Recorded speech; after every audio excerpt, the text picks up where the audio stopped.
Prepárate para sumergirte en el encantador mundo de la política rosa. Esto es Pinky Política, la política desde nosotras. Un podcast con mucho encanto. Hola, ¿qué tal, queridos y queridas amigas que nos puedan estar sintonizando en este nuevo proyecto, este nuevo programa que se llama Pinky Política? Yo soy Pati Armendáriz y me da mucho gusto presentarles a una querida amiga y compañera, Rocío Beltrán del Río. Hola, yo soy Rocío Beltrán del Río. Bienvenidos a este proyecto que estamos iniciando, que se llama Pinky Política, este juego de palabras que nos gustó para este podcast. Así es un juego de palabras que, bueno, pues ya ven que a veces el pinky lo utilizamos para no decir alguna grosería, ¿no? Pero también tiene que ver con el color rosa, que, bueno, pues es representativo, no que nos guste, no que nos encante, pero es representativo de las mujeres por género, ¿no? Y por muchas circunstancias. Entonces, hicimos este juego de palabras, esperemos que sea de su agrado, que les guste. ¿Y por qué? ¿Por qué quisimos hacer esto, Rocío? A ver, tú danos una pequeña explicación. ¿Por qué empezamos a incursionar en algo así como un podcast de política? Bueno, pues la mujer en la política es algo relativamente nuevo, al menos en apariencia. Sabemos que hay muchas mujeres luchadoras que tienen mucho tiempo haciendo este trabajo, pero que realmente no lo sabíamos. Muchas de ellas están aquí, en estas imágenes, y pues en algunos episodios involucraremos la historia de ellas para que ustedes también la conozcan. Entonces, lo que queremos es que, bueno, conozcan nuestras historias, la mía, la de Pati, que sepan por qué empezamos a incursionar en la política y que ustedes también se animen. La política puedes incursionar en ella de muchas formas, no precisamente estando en un cargo público, pero haciendo muchas actividades que apoyan a que las políticas públicas sean en beneficio de la gente y pues sobre todo de las mujeres. Así es, y sabes que empezamos nosotros a platicar de esto porque veíamos precisamente que hay mucha apatía y sobre todo a mí me empecé a reflexionar, dije, bueno, las mujeres somos, donde ponemos mano, hacemos cambios importantes, es decir, somos buenas para organizarnos, somos buenas para hacer una red de apoyo, somos buenas para dirigir, somos buenas para trabajar en equipo, porque quizás no podemos dejar al lado la competitividad. No en todos los casos, estoy hablando en general, ¿verdad? Entonces decía yo, ¿te imaginas si las mujeres empezaran ahora sí a meterse de lleno en la política? Yo creo que podríamos hacer ese gran cambio que siempre hemos querido, ¿no? De cómo se lleva la política en la actualidad y cómo debería ser. La política es muy interesante, es un tema que a mí me apasiona, pero yo sé que la gente hace una diferenciación, porque dice la política, como la llevan en la actualidad, pues es un marranero, ¿verdad? Es un marranero que la gente ya está muy inconforme, pero si nosotras las mujeres, con todas las aptitudes que podemos tener y que pudiéramos ejercer dentro de las decisiones de gobierno, yo creo que haríamos un cambio importante, un cambio vital, y por eso es que queremos hacer este tipo de programas, para que vean que la política, lejos de ser eso que creen muchas, pues pudiéramos, o quizás sí es como se está llevando, pero nosotros podríamos hacer el cambio. Así es, yo creo que todos hemos escuchado esas frases de que en la política todo es deshonesto, todo es desleal, todo es por intereses personales, que realmente no te interesa a la gente, pero me rehúso a que tenga que ser así. Yo creo que sí se puede hacer un cambio y yo creo que el cambio lo hacen las personas, porque las instituciones realmente, todos los partidos políticos, instituciones en general, instituciones religiosas, partidos políticos, asociaciones civiles, yo creo que todos en su esencia, si tú lees los estatutos y sí, por lo que se formaron, todos son buenos. Entonces, ¿qué es lo que hace la diferencia? ¿Qué es lo que hace que una institución funcione de cierta forma? Son las personas las que hacen la diferencia, las que hacemos la diferencia. Sí. Y también en el ámbito empresarial es lo mismo. Una empresa que sus dirigentes, sus políticas son éticas, eso permea. Claro. Entonces toda la institución funciona así. Y cuando una empresa empieza a hacer prácticas deshonestas de todo tipo, prácticas comerciales o prácticas financieras deshonestas, pues eso permea a todas las personas que trabajan en esa institución. Entonces, sí es importante que las instituciones en este caso en los partidos políticos, pues haya personas, hombres y mujeres, que realmente quieran hacer un cambio positivo, honesto y con ética. Y también es muy importante que estén las mujeres porque obviamente no tenemos la misma visión. La visión de un hombre y de una mujer es muy distinta. Entonces, experiencias que tenemos las mujeres y que de ninguna forma las puede tener un hombre, como es la violencia de género en todos sus aspectos, violencia física, económica, verbal, discriminación, pues es difícil que un hombre la pueda comprender porque no la ha vivido. En cambio, una mujer que sí la ha vivido, porque todas, créanme que todas tenemos una historia de violencia, algunas en mayor grado que otras, pero todas hemos pasado por eso desde la niñez.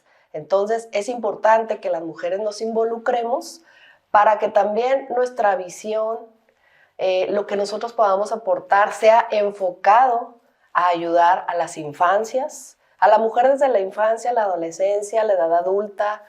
También otro dato alarmante es que las mujeres en los niveles de pobreza, de la población con más pobreza, la mayoría son mujeres. ¿Por qué? Pues porque la mujer está en desventaja, es común que la dejen con los hijos sola, entonces cargando ella con todas esas responsabilidades, sola con la crianza, con la casa, con la manutención. Entonces, por eso para una mujer todavía es más difícil salir adelante. Así es. Y fíjate, hay un caso muy específico que quiero comentarles para que entendamos por qué las mujeres siempre hacen la diferencia.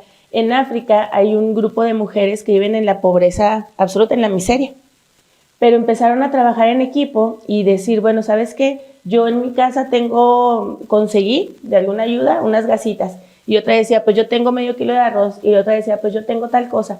Total que se empezaron a juntar, empezaron a hacer equipos de trabajo y empezaron a almacenar todo lo que tenían para distribuirlo de manera equitativa, que no es igual que igualitaria, porque equitativa significa que le vas a dar a cada quien lo que necesita, porque mi necesidad es muy diferente a la necesidad de la otra compañera.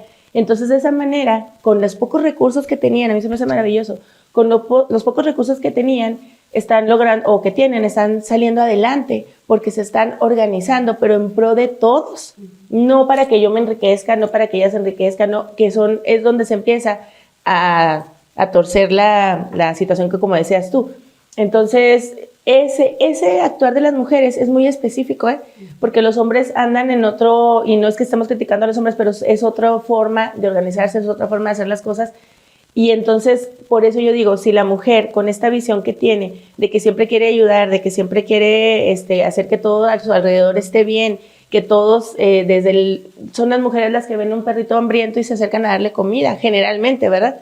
Entonces, todas estas aptitudes, vuelvo a lo mismo, todas esas aptitudes que tenemos, este sentimiento que ya traemos, quizás porque somos propensas a, algunas no todas que lo queramos ser, pero propensas a crear vida, a ser madre, pues a lo mejor nos abre otros panoramas que los hombres no tienen y que podemos hacer equipo, porque el liderazgo y las cosas que tienen los hombres también tienen aspectos valiosos, pero también se necesita la mano de la mujer.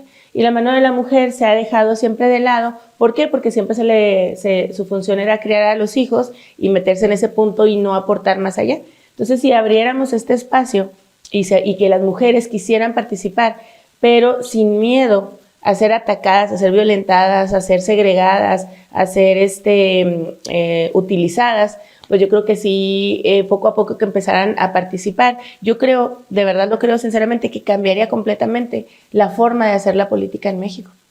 Así es. Y eso es lo que pretendemos. Entonces, este programa de Pinky Política, volvemos a ese punto, ¿verdad? Es abrir este espacio, que no se les haga aburrido, que no se les haga tedioso, que no se les haga que no importa. Sí importa, y como decía Rocío al principio, desde tu trinchera, no necesariamente te estamos diciendo que tienes que lanzarte a un cargo público, que es pesado, que es complicado, que no es fácil, que no todos, pero tienes que tener quizás la vocación, pero siendo maestra, siendo comerciante, siendo ama de casa, siendo bailarina, lo que sea que te dediques, pero que empieces a involucrarte en las decisiones de gobierno, vas a hacer que empiece a movilizarse y a verse ese cambio. Y que salgas a votar y que le des tu voto a una mujer que tú consideres que pudiera ser valioso, que te pudiera ayudar para ir posicionando a las mujeres en estos cargos. Pero también, igual, si esa mujer no está funcionando de una manera correcta, bueno, pues entonces también decirle gracias, bye, y que venga la que sigue. No porque somos mujeres vamos a ser santas y perfectas, ¿verdad? También podemos tener algunas situaciones, pero tenemos que ir adentrándonos a este mundo para ir viendo y ajustando, pero ya quitar esa visión de que nada más los hombres tienen estas posibilidades y que nomás los hombres pueden hacer.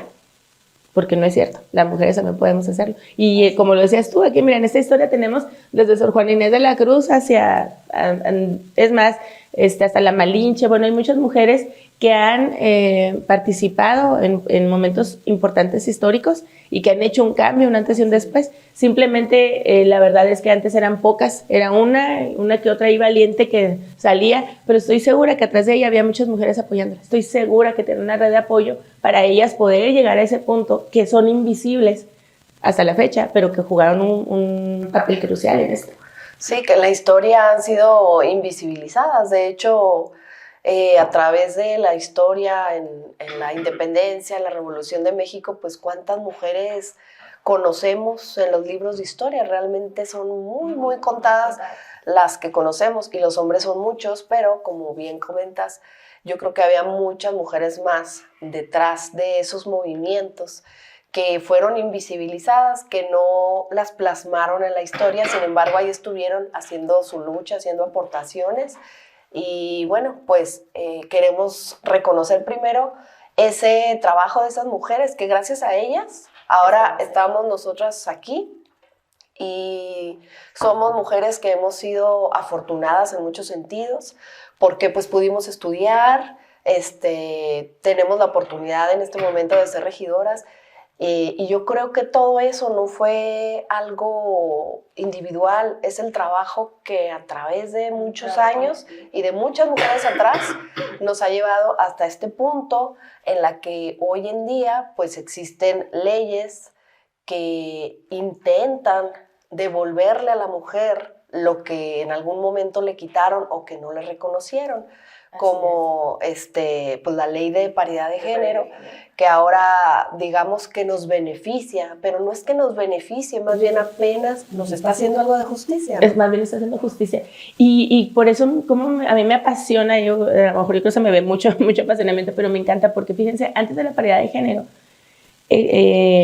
había los hombres o los que estaban a cargo, pues, que pues obviamente no es que estamos hablando mal de los hombres, pero eran los que estaban a cargo, buscaban la manera de, bueno, voy a poner a una mujer para que se vea bien como discurso político, pero en realidad la quito. Entonces, por ejemplo, ponían a una mujer en un cargo y al suplente lo ponían hombre.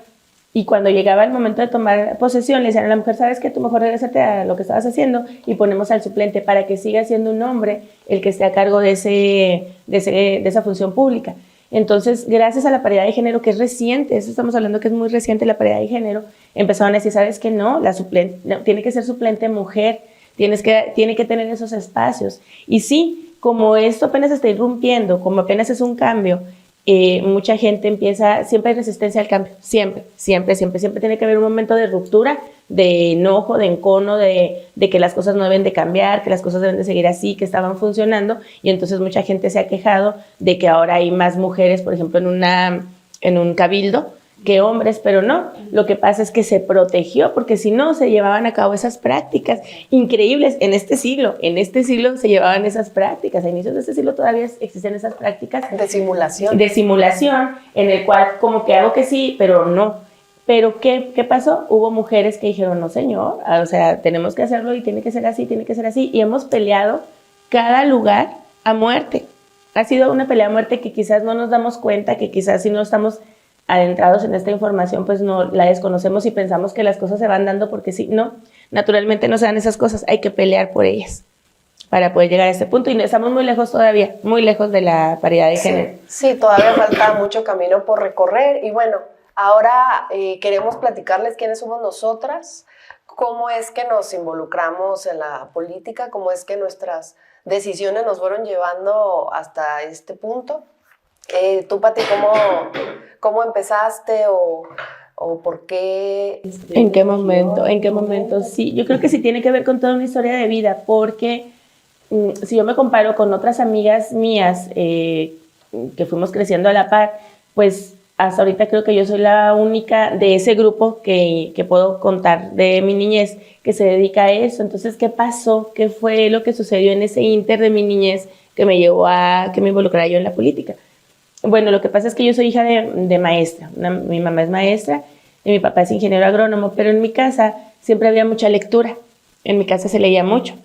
Entonces yo siempre tuve la inquietud, a mí siempre me gustó, entonces yo aprendí a leer leyendo. Yo me acuerdo que yo leía las Gacetas de Mafalda, no sé si lo conocen ustedes, que es una crítica política y social. Esa es a través de viñetas, a través de caricaturas, es una crítica. Entonces imagínate, yo crecí leyendo a Mafalda, o sea, esa fue mi primera lectura, y me acuerdo que todavía no me enseñaban cuál era la letra Q, entonces yo cuando leía qué, no sabía qué decía qué, entonces yo leía UE, hasta que fui y le pregunté a mi mamá, yo tenía como 6, apenas estaba empezando en la primaria, entonces fui y le pregunté, mamá, ¿cómo se lee esta letra? Y ya me dijo, ya me explicó ella, entonces ya empecé yo a leer, por eso yo digo que aprendí a leer leyendo. Entonces, pues yo desde ahí, yo creo que se me sembró esa semillita de Mafalda porque yo ya criticaba todo, pero criticar en un sentido positivo, ¿verdad? Es decir, ¿por qué pasa así? ¿Por qué tiene que ser así? ¿Por qué el orden social es así? ¿Por qué nos indica que tienen que ser las cosas así? De ahí empecé a tener más necesidad de seguir leyendo y agarraba los libros que había en el librero. Ya no le preguntaba a mi mamá. Yo decía, a ver, y agarraba, bueno, primero leía de ahí me pasé a los cuentitos de Tom y Jerry y todo eso. Me acuerdo que mi día favorito era el día de quincena, porque mi mamá me llevaba a la Rosy. Yo vivía en Villa Ahumada y había una revistería que se llamaba La Rosy. Y era mi día favorito porque mi mamá me llevaba y me dejaba que agarrara todos los cuentos que yo quisiera. Y ella agarraba su revista Vanidades y agarraba libros o lo que fuera. Y yo me los echaba todos. En ese tiempo pues no leía tan rápido, entonces una semana me duraban mis cuentitos. Se me terminaban y ¿qué hacía? Pues agarraba la revista Vanidades de mi mamá.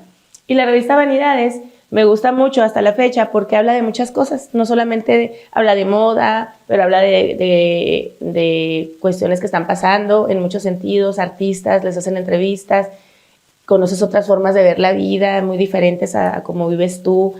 Y venía una parte que era la que más me gustaba, la biografía de un famoso. Pero eran famosos, estoy hablando que podía ser Tchaikovsky, que podía ser Mozart, que podía ser el presidente Lincoln, que podía ser personajes de todos los ámbitos. Entonces ahí aprendía más yo, pero luego ya no me era suficiente, entonces empezaba a agarrar los libros. Mi primer libro que leí fue Cumbres Borrascosas, que es un clásico de la literatura inglesa, complicado para una niña de 9 años, muy dramático, y también era complicado leer los nombres de los personajes. Me acuerdo que era Huckleberry, Catherine, entonces yo nomás leía las principales letras Cat, ya sabía que era Catherine, y Huck, pues nomás leía Huck para... Pero de ahí yo no sé por qué, en qué momento mi mamá o mi papá, yo no sé quién, empezó a comprar revistas Proceso y Contenido, que eran revistas que tenían un tinte político, y me las empecé a recetar también. Entonces ahí empecé a conocer que Salinas de Gortari y que todo eso. Entonces a mí me llamaba mucho la atención cómo se movían los cotos de poder, ¿verdad? O sea, cómo decían por qué, y en aquel tiempo el que reinaba era el PRI, recordemos, ¿verdad? Fueron 70 años del PRI, pero aún así había mucha crítica a todo lo que sucedía. Proceso criticaba mucho lo que sucedía y denunciaba muchas cosas que estaban pasando. Entonces yo así como que, pues, ¿qué está pasando aquí? Y en mi casa, como les platico, mi mamá es maestra y el sindicato los mandaba a votar por el PRI. Entonces para mi mamá era como un ejercicio inútil la votación, porque decía, ya sabemos quién va a ganar. Ella no hacía un análisis. Yo me acuerdo que ella no decía, no, pues hay que analizar quién es el candidato, esto que el otro. Y mi papá menos. Mi mamá porque era casi que los mandaban a que votaran. Entonces yo me acuerdo que yo jugaba a hacer mitines afuera de mi casa. Me subía en la camioneta de mi papá, siempre tenía Ford, y yo me subía y yo me ponía ahí a gritar. Y yo soy el candidato, que yo soy la candidata, que yo les digo que tenemos que hacer esto, tenemos que hacer aquello, vamos a cambiar. Yo no sé de dónde lo saqué, pero mi mamá iba y me callaba. Decía, mamá, Pati, por favor, porque toda la cuadra me escuchaba y yo echándole al PRI. O sea, yo fui una disidente desde el principio, ¿saben? Como yo, así no puede ser, las cosas, tenemos que... Pues hablando que yo tenía 9, 10 años y gritotes, y a eso jugaba con otra amiguita, y ella, yo no sé por qué me seguía el cuento, y ahí estábamos las dos, y ahora sigues tú, y yo le aplaudía de abajo, y ella me aplaudía. Así fue como me fui involucrando. Yo nunca me vi siendo parte de la política, pero sí me interesaba lo que sucedía en la política. O sea, en ese momento, yo cuando era niña no pensaba, yo voy a ser presidenta. O sea, la verdad, yo nunca pensé en eso. ni mucho menos sabía que había regidurías, ni mucho menos no sabía nada, pero me interesaba cómo las personas podían tener tanto poder para manejar a todo un país y hacerlo a su manera y cometer tantos atropellos. Y así fui pasando, ya llegué a la secundaria, empecé a participar en las planillas de estudiantes, luego en la prepa también, en la universidad también. Siempre me interesó lo que sucedía, cómo se manejaba todo esto. Y posteriormente ya cuando me empecé ahora sí a enfocar en lo que es la política, entré a un grupo ciudadano que se llama Red Regeneración de Delicias, que esa intención era completamente ciudadana y lo que queríamos hacer era regenerar a Delicias a través de valores. Todos los que estábamos ahí, incluso había pertenecientes a partidos políticos diferentes, pero ahí dijimos, no vamos a meter ideologías políticas, aquí no tiene nada que ver la política, vamos a trabajar en función de Delicias y hacer cosas. Empezamos a hacer cosas, empezamos a hacer movimiento, empezamos a ser reconocidos, pero nos dimos cuenta de algo. Para poder cambiar las cosas de verdad, de fondo, teníamos que estar dentro del gobierno, porque las decisiones importantes se toman dentro del gobierno. Las políticas, las leyes, todo se maneja desde el gobierno. Entonces, si seguimos, nosotros podemos seguir ahí como sociedad civil, pero si no por ejemplo, nosotros éramos con la visión de ayudar a que ya no hubiera tanto perrito callejero y que estuvieran en mejores condiciones, pues nos podemos morir salvando perritos y esterilizándolos y gastando, y no vas a terminar si el gobierno no implementa políticas que realmente afecten en el sentido positivo esta situación. Entonces, para el gobierno es muy padre que haya grupos ahí civiles que anden apoyando porque les haces el trabajo, pero ellos siguen a gusto. Entonces fue cuando empezamos nosotros con la idea de que, pues, ¿qué podremos hacer para meternos y de verdad hacer un cambio? Porque no solamente en ese sentido, sino en todos. Y ahí fue cuando empezamos con las candidaturas independientes que apenas empezaban a surgir en otros países, y empezamos a decir, bueno, aquí también nosotros. Claro, las condiciones son completamente adversas, porque no tienes un partido político, el partido político recibe dinero, tiene una estructura de años ya de líderes, tienen líderes que ya son reconocidos, que la gente los tiene ubicados. Nosotros de la nada empezamos a mover, éramos como luchar como el Quijote contra molinos de viento, pero en cierto modo era algo que te motivaba, ¿no? Un reto. Y salíamos a hablar con las personas, teníamos nuestros volantitos, que cada quien imprimía los que iba a entregar de su bolsillo, en blanco y negro para no gastar tanto, para que te salieran más volantes, y casa por casa. La primera vez que nos lanzamos, logramos meter una regidora independiente. La segunda vez que nos lanzamos ya teníamos más capital político, ya había más gente que le interesaba, ya había más independientes a lo largo y ancho de la República, ya no era algo tan desconocido para la gente. Seguían desconfiando mucho, seguía habiendo mucha desconfianza. La gente decía, ¿para qué? Vamos a darle mejor, le vamos a quitar votos a otros que van a ganar mejor. Y nosotros, no haga eso, compa, piénselo bien, analícenlo bien, no tienes que seguir con la vieja política. Aquí estamos nosotros, tenemos pues una trayectoria limpia, por así decirlo, pues danos la oportunidad, únete con nosotros, vente, somos puros ciudadanos de todas formas de pensar, etcétera. Ahí logramos meter 2 regidores y pues nos encontramos después, vamos a platicar realidad expectativa de lo que es ser un regidor de oposición, que pareciera que ya tienes un espacio para hacer cambios y en realidad no tienes nada porque eres de oposición, sigues estando en el mismo nivel, que es lo que queremos nosotros, llegar a un momento a cambiar, que realmente tuvieran voz y voto la oposición, quitando la aplastante mayoría, que es donde se toman las decisiones. Y en la tercera vez que nos lanzamos, por causa de la pandemia, no pudimos, porque para ser candidato independiente tienes que pedir primero firmas, tienes que pedirle permiso a la ciudadanía para que te dejen participar, y estábamos en plena pandemia. Entonces tuvimos que tomar la decisión de no arriesgar nuestras vidas ni las vidas de las personas que nos pudieran firmar, porque la firma pues tienes que sacar la foto de la credencial y tienes que hacer varios procesos. Entonces decíamos, bueno, ¿y qué tal que alguien muere? Sí, mucho riesgo de contagio. Entonces decíamos, ¿qué tal que alguien muere o alguien se enferma de una manera, ya que necesita ser intubado y todas esas cosas? Pues sí, dijimos, no vale la pena, ¿verdad? O sea, una vida nunca va a ser algo que podamos negociar en ese sentido. Entonces desistimos, dijimos, ni modo, nos esperamos a ver si la siguiente ocasión que ya que esperamos, todavía no sabemos cómo va a terminar la pandemia, podamos lanzarnos, pero en eso nos buscaron de Movimiento Ciudadano para hacer una alianza no es que no militamos en Movimiento Ciudadano, pero nos gustó, en ese momento creímos que era una buena opción porque el líder de esa agrupación aquí en Chihuahua era el Caballo Lozoya, que fue alcalde independiente por 2 administraciones. Entonces, como que sentíamos que traía el mismo espíritu que nosotros. Y los números que se manejaban en Parral respecto a la aceptación de la gente con un gobierno independiente eran muy altos. Entonces, pues era algo que nos llenaba de orgullo o de admiración, de decir, ves, un candidato independiente puede hacer un cambio y puede hacer las cosas diferentes, y lo está demostrando en Parral. Entonces, eso nos llevó a unirnos. Recibimos muchas críticas, obviamente, que chapulines, que porque lo hacen, perdimos votos. Sí, perdimos votos en el camino, se polarizó mucho esas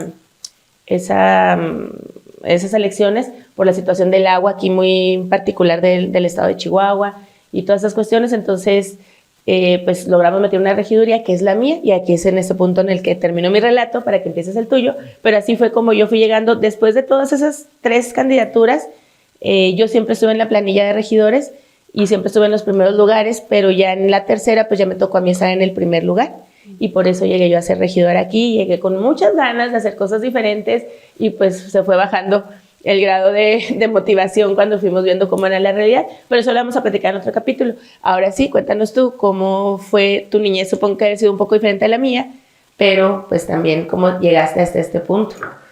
Bueno, pues yo en mi casa siempre se habló de política, era algo muy natural. Tanto en mi casa, en mi núcleo, me refiero a mi papá, a mi mamá y mis hermanos, como en la casa de mis abuelos, con todos los hermanos de mi papá. Ahí era muy común, era una plática común que hablaran del presidente de la República en turno, de las situaciones que estaban sucediendo, del gobernador, del candidato, etcétera. De situaciones locales. Situaciones locales también. Incluso mi papá pues nos platicaba historias, ¿no? Mi papá es originario de Camargo, mi mamá también, y él nos platicaba que ahí en Camargo, bueno, pues nos tocó también, obviamente, a ti y a mí la época en la que era PRI y nada más PRI, ¿no? Ajá, entonces, nos platica mi papá que cuando en Camargo se elegía al candidato del PRI, ese día había fiesta hasta el amanecer, con música, comida y de todo. Dice, porque ya sabían que iba a ganar. O sea, padre, entonces festejando, ¿sí? Pues claro. Así es. Entonces, mi papá desde niño estuvo en contra de eso. O sea, él platica que desde niño eso sucedía y que él decía, ¿pero por qué? O sea, si es el candidato, pero luego ya fue viendo que así era como se movía el país en ese entonces, y por eso cuando elegían candidato del PRI, ese día era una super fiesta porque ya sabían que esa persona iba a ganar. Y entonces mi papá siempre estuvo, no precisamente en un partido, en ninguno, pues era niño, adolescente, pero siempre estuvo en contra de esa práctica. Entonces, pues esa naturaleza de estar en contra de esa situación, esa naturaleza que él ya traía desde niño, pues digamos que nos la transmitió en la familia, ¿no? Claro. Porque en mi familia siempre se platicaba de eso, y siempre mi papá estuvo apoyando en ese entonces al PAN, que era el partido opositor que tenía más fuerza en aquel entonces, que tenía más posibilidades, que fue cuando estaba Cloutier.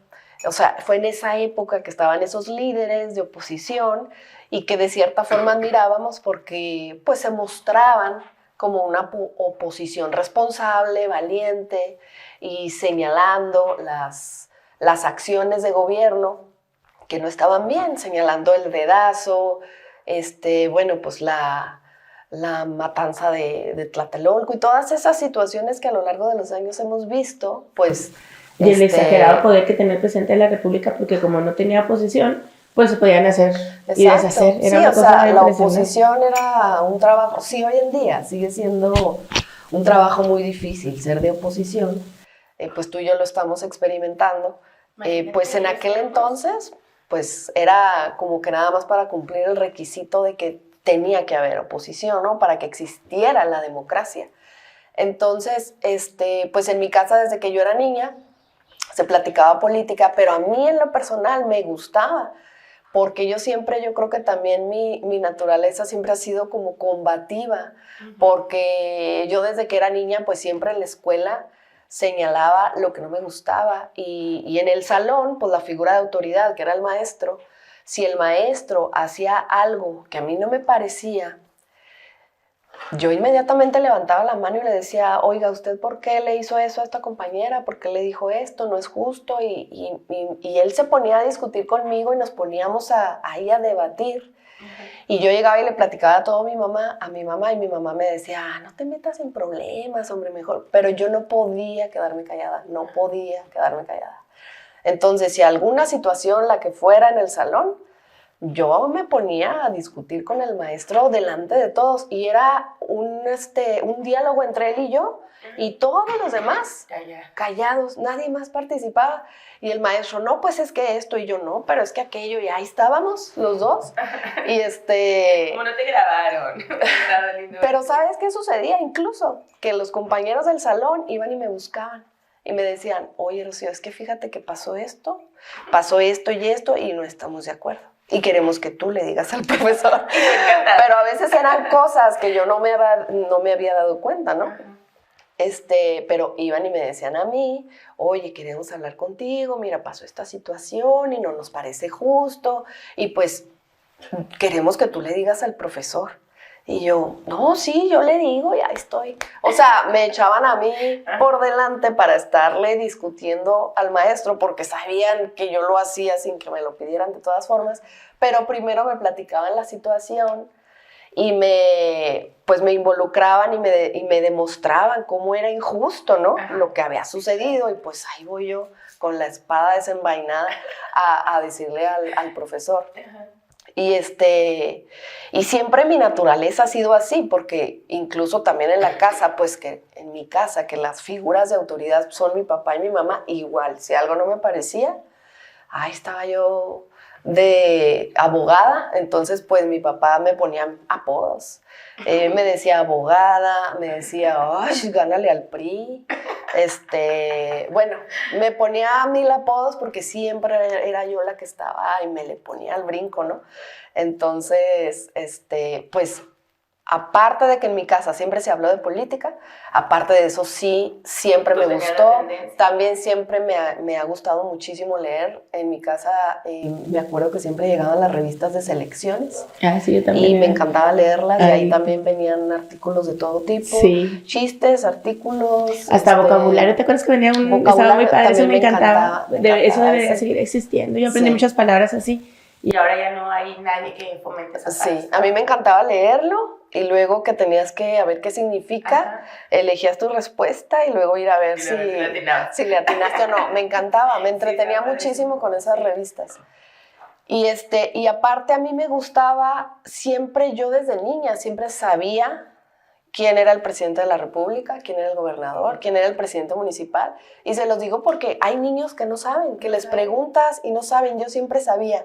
Y luego en las épocas electorales que empieza a salir la publicidad, pues yo siempre sabía quién era el candidato. Yo veía los debates. Los debates me encantaba verlos.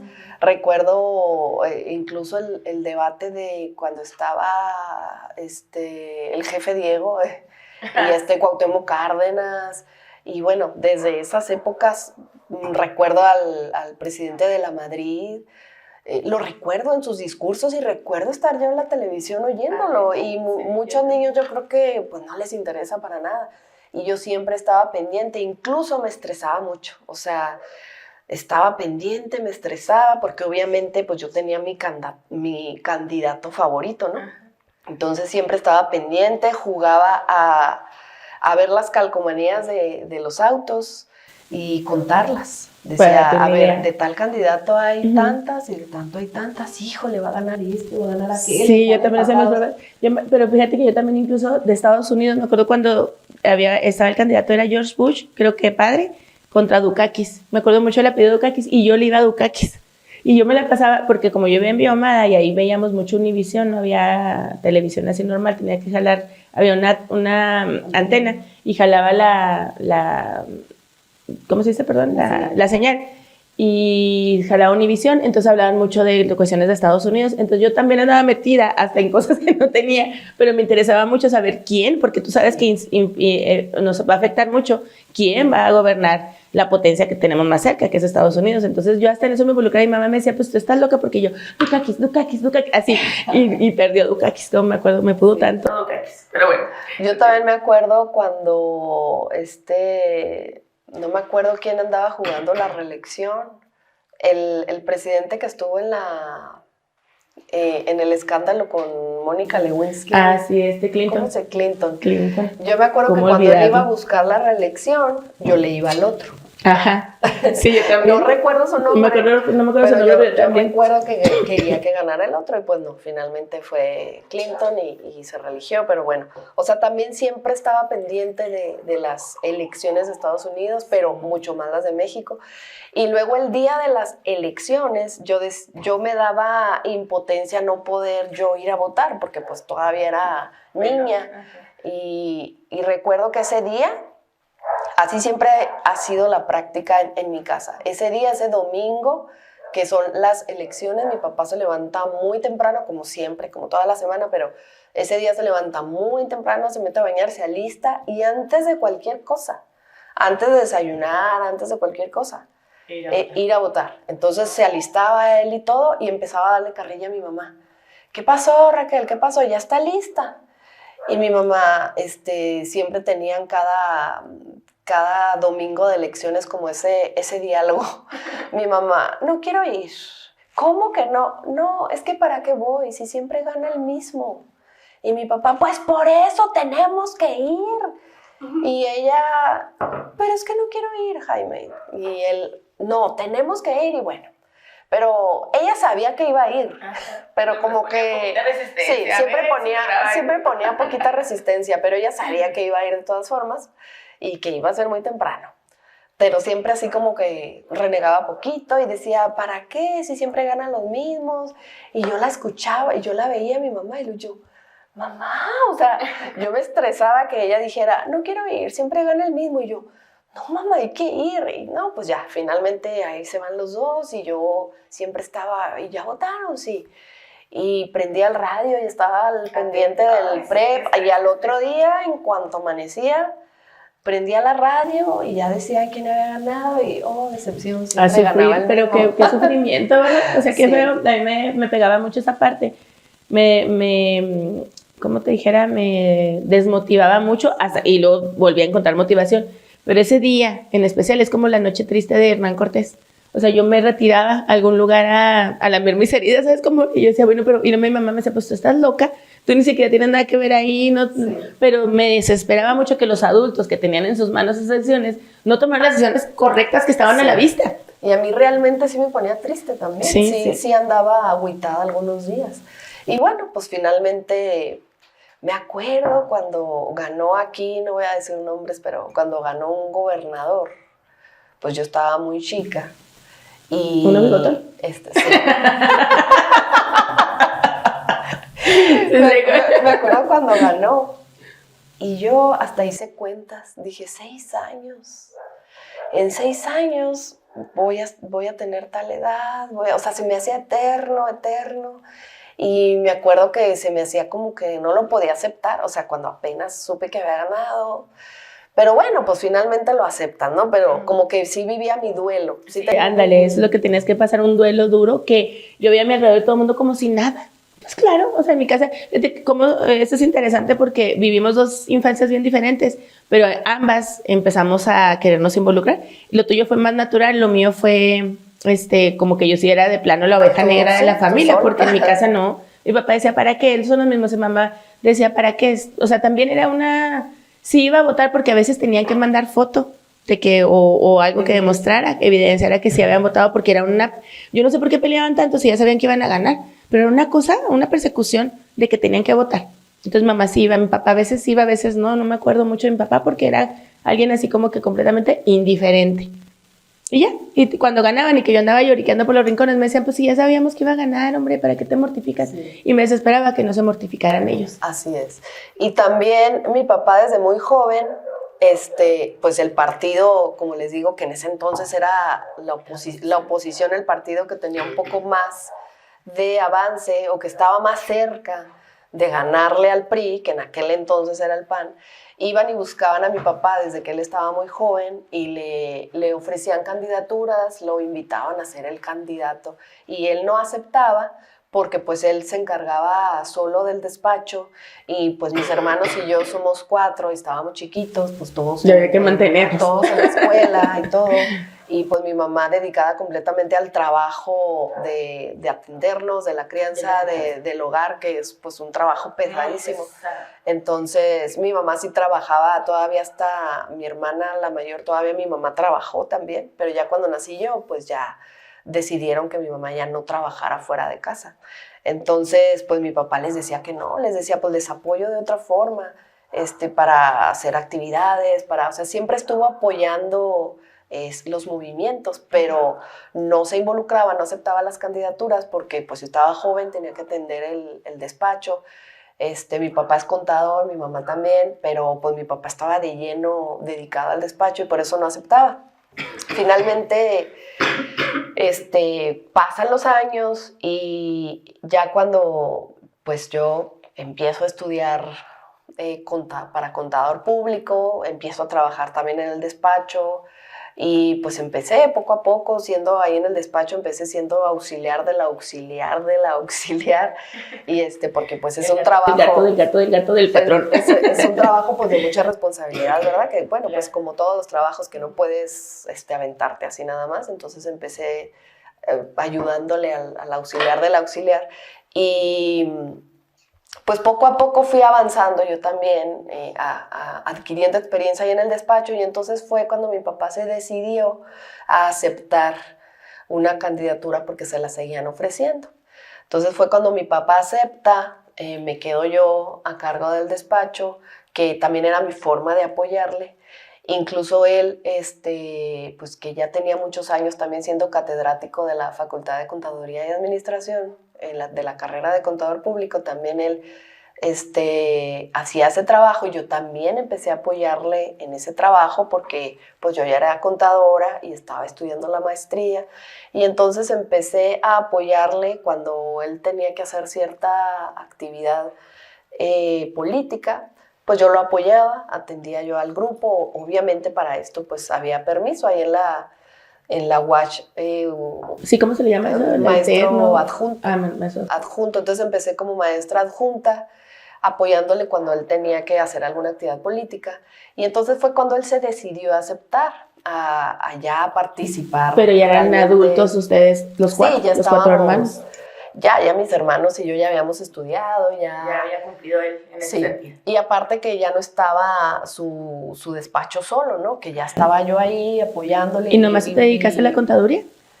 Bueno, pues empecé, sí, nada más. De los 4 hermanos, nada más tú seguiste el mismo camino casi que tu papá. Sí, bueno, nada más yo estudié contador público y otra de mis hermanas, que es licenciada en sistemas, pero que sí tiene cierta relación también con la carrera, ella trabaja también en el despacho, pero en Chihuahua. Entonces, ya que estábamos mi hermana y yo ahí, pues como que mi papá ya dijo, bueno, pues ya puedo hacer otra actividad, y entonces fue cuando ya él empezó a involucrarse más, y yo empecé apoyándolo también, y para mí una forma importante de apoyarle era atender el despacho y apoyarle en las clases como maestra adjunta, y fue una forma en la que yo lo apoyaba, y para que él pudiera dedicarse con más tranquilidad a la actividad política. Entonces, bueno, pues mi papá logró ser diputado local, presidente municipal, pero luego, ya cuando estuvo de lleno dentro de una administración y que se dio cuenta cómo dejó su antecesor la administración, cómo la dejó endeudada, los manejos que hicieron, y que luego también el partido empezó a replicar las prácticas que criticaba del PRI, como el dedazo. Entonces él siguió con su mismo reclamo, dijo, pero es que esas prácticas era lo que criticábamos, ¿cómo las vamos a estar replicando? Pero ya cuando se dio cuenta que así iba a ser, entonces decide en el 2016, renuncia al PAN, porque ya no le gustaron esas prácticas. Yo creo que cuando él renunció era cuando el PAN estaba en su mejor momento aquí en Chihuahua. Y muchos me decían, ay, ¿por qué se sale? Pues que le den algo. Le dije, no, es que él no estaba ahí porque le dieran algo. O sea, él ya tenía trabajo como maestro de la UASH, como en su despacho. O sea, realmente no era que necesitara un trabajo o que tuviera una ambición personal. Simplemente ya no estuve de acuerdo en esas prácticas que tanto se criticaban del PRI. Cuando vio que aquí las estaban replicando, e incluso a un nivel mayor, decidió salirse. Y eso fue en el 2016. En el 2017, cuando Andrés Manuel López Obrador andaba haciendo una gira por la República, firmando con distintos actores políticos un pacto de unidad, pues invita a López Obrador a todos los que quieran unirse a ese movimiento, y desde el 2017 mi papá firmó ese pacto con Andrés Manuel López Obrador, y desde ese entonces hasta la fecha empezamos a apoyar al movimiento de Andrés Manuel López Obrador y todo lo que es ese proyecto. Y así fue como entonces yo, que tampoco tenía en mente, yo no tenía en mente yo estar en una candidatura, ni ser regidora, ni nada, nunca. O sea, yo siempre dije, yo los apoyo, pero yo no tenía en mente, yo quiero ser, yo quiero estar. Nunca ni siquiera por aquí me pasaba. Y entonces, bueno, pues sigue mi papá participando, pero ya desde otras trincheras se convierte en opositor del PRI y también en opositor del PAN. Ajá. Entonces, pues realmente siguió en su papel de opositor. Uh-huh. Y fue entonces, bueno, como fuimos participando en otros proyectos, y en el 2021 lo buscaron a él del Partido Verde. El Partido Verde pues buscaba mantener su registro porque es un partido que aquí en Chihuahua pues no tiene muchos simpatizantes ni militantes, entonces buscaban mantener su registro, lo buscan, le presentan un proyecto.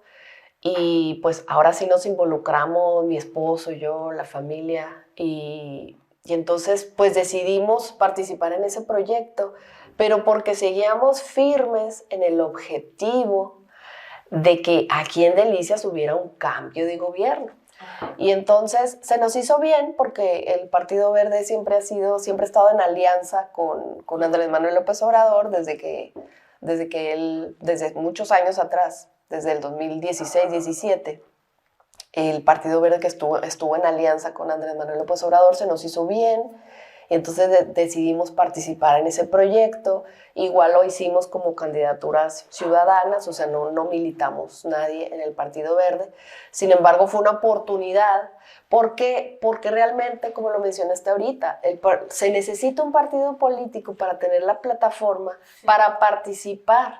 Exacto. Entonces, claro que nosotros lo hicimos con todo el corazón. Yo en ese entonces pensaba que sí teníamos posibilidad de ganar. Ahora veo que realmente no la teníamos, pero trabajamos para ganar. O sea, no trabajamos, nunca en mi mente estuvo, vamos a trabajar para tener una regiduría, no.